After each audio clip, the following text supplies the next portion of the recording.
A lot of people tell me I would find a lot more success if I had massive bonkers. And a more feminine voice. I could do that, especially for a guide of a class to give sloppy toppies in canon. However... However, imagine being in your office as my most recent video hits. You turn it on and start gooning. The emptiness you feel in your soul afterwards would be immeasurable. Now imagine a world instead where you allow my sociopathic behavior into your heart. A moment of absolute bliss you will feel as you take a gentle stroll in a pedestrian walkway while operating a commercial airplane. As the class we're covering today is nothing short of a Vulcan Geneva Convention checklist enjoyer, I thought this could be a good place to start. But before we begin, did you know even the warmongering megalomaniacs needed support of their people before they started conquering things? As it stands, 90% of you are not even on my side.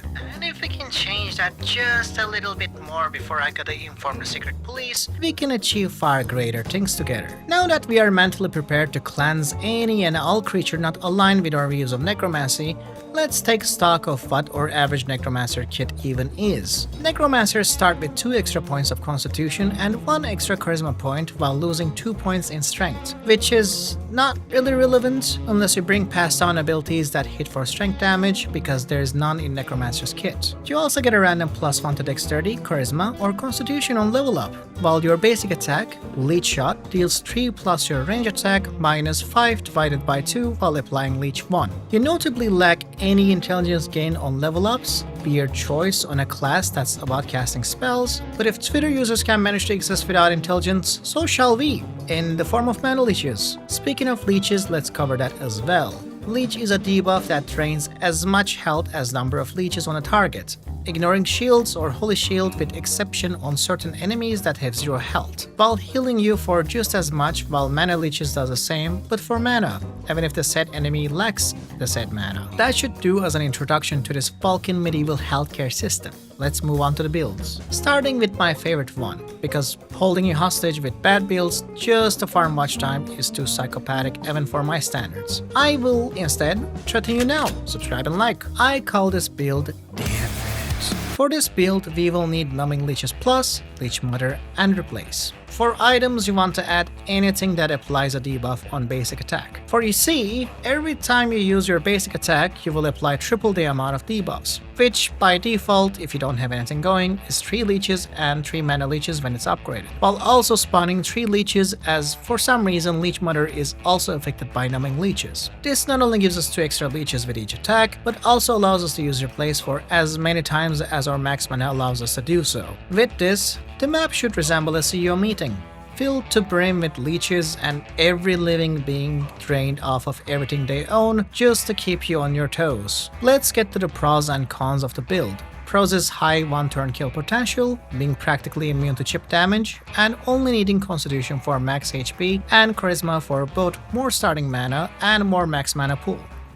While this looks like a small pros list, being literally unkillable to non-insta-kills and killing most things turn 1 is insane enough. For cons, there are very small ones. First of all, when you level up and get dexterity, that does nothing. Your turn 1 won't be as effective as you don't start with full mana unless you burn through catnip like it's Mariana back when 421 was considered a cool meme. Your attacks are ranged and focus on status effects, so any enemy immune to either will neuter your build, and enemies that cleanse themselves with lower your damage output. And lastly, for this build to truly shine, you want mutations that apply debuffs. My cats apply 9 leeches and 3 bleed by default with this, and it feels amazing. 3 leeches with no mutations is a lot less impactful. But hey, you still have 3 active ability slots to do literally anything you want, so any of these downsides can be mitigated. Did you know you can revive Hitler to enact final solution in heaven, all within comfort of playing Eugenics? Well, this build is all about eternal servitude. You will need Dark Ritual Plus, Gravecrawl Plus, and Corpse Connoisseur to get started, and yeah, that is a lot of setup, but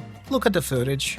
I have caveman beating the shit out of a dinosaur just to resurrect the said shit to join my side. Upgraded Gravecrawl spawns within 1 to 3 corpses each use, and Upgrade Dark Ritual allows you to cast the next 2 spells for free. By slowly grinding this out, you can Eternal Servitude an infinite amount of corpses to your side in a single round given enough patience, which will spawn corpses from the current stage, which can also lead to situations such as God being beaten down by 200 cavemen over 20 minutes as you can see in the gameplay. While yes, you need 2 upgrade abilities and 3 specific abilities with a passive just to get going, I would like to think the beauty of just how stupid this build is speaks for itself. Do you like sucking?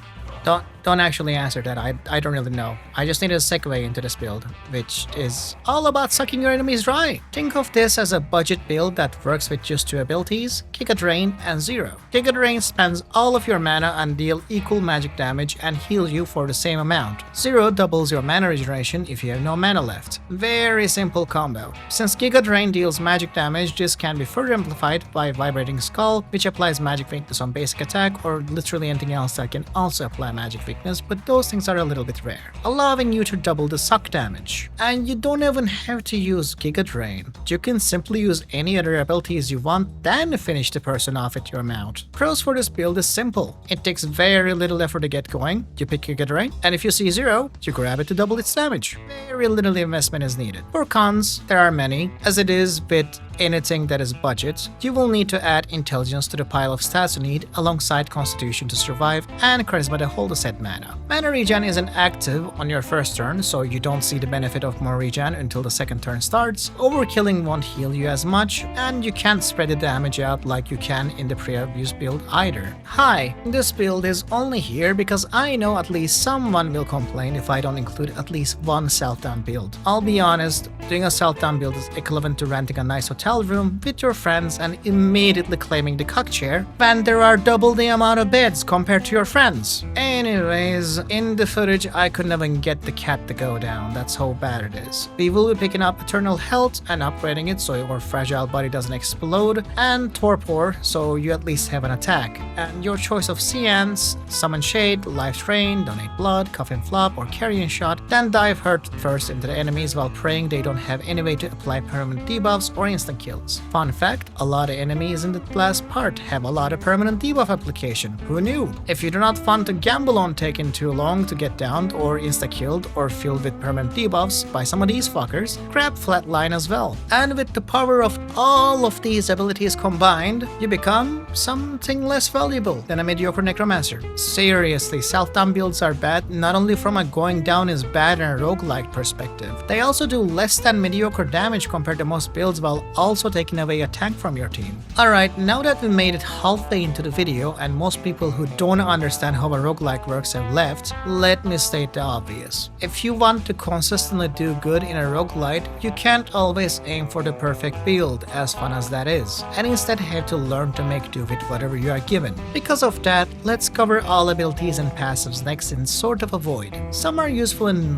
niche situations, some of them clear certain fights instantly, and so on. I will explain my reasoning as to why it's good and where it can be used or why it's useless, starting with abilities I find useful that we are not mentioned in a build yet. Blood Geyser is a great ability if you have a way to heal, ideally multiple times in a fight, back to full. This can turn any healing food item as well into a high damage, or supplement a high leech, high HP build with extra damage. You can also use it with Bone Marrow or Hardy if you pass that down as a finisher, as you will be healed to full each fight. It should go without saying that upgraded Blood Geyser is extremely good as it turns from one person nuke to a fight clearing attack that can take out an entire group of enemies, if not the entirety of the map's enemies, from get-go. Do keep in mind that you need high health to make good use of this, which you should be trying to get anyway as a Necromancer. Bloodletting is a niche but good ability that removes all debuffs and buffs, then applies 5 bleed. This can be used to instantly kill Queen Hippo, remove stack and debuffs from allies for 5 bleed, and overpowered buffs from enemies. Since bleed hits only 1 per turn and ramps up fairly slowly, it can mostly be ignored, and even if it's that big of a problem on allies, you can just simply reuse it to reduce it back down to 5 bleed. Clue of Leeches is rather expensive for what it does, and you shouldn't think of it as an offensive spell, but rather a slowdown spell that bogs the enemy down. If they don't have AoE, this can practically delay an enemy for 4 turns or even longer if they are a bigger enemy, as it will spawn 8 leeches for 2x2 and 12 leeches for 3x3 enemies respectively. Dark Step is good as a mobility spell. With how important speed is in the game, you should rarely get in need of it, except for a few scenarios videos, unless you did not get mutations that grant you more speed yet. Decompose, Feed, Reanimate, Rebirth, Summon Bones, Unearth are all mediocre abilities that work with corpses. Aside from Feed giving very high value to first build, these should all be considered as a pivot to Eternal Servitude builds, as they all interact with a corpse to do something less useful than what Eternal Servitude does. Evil Incarnate and Mass Psychosis both buy you a turn by making the backlines incapable of engaging with you. High mana cost makes them difficult to use in most builds, so do keep your Necromancer's intelligence or other mana regeneration in mind when taking these. Full Moon practically turns your frontline fighters into unkillable tanks unless they can be one turn killed. Decent sports spell worth taking if you got nothing else going for you. Leech Farm has carried me on its own on my solo rounds on Act 1. You can mix it with Immortal Leeches and Numbing Leeches alongside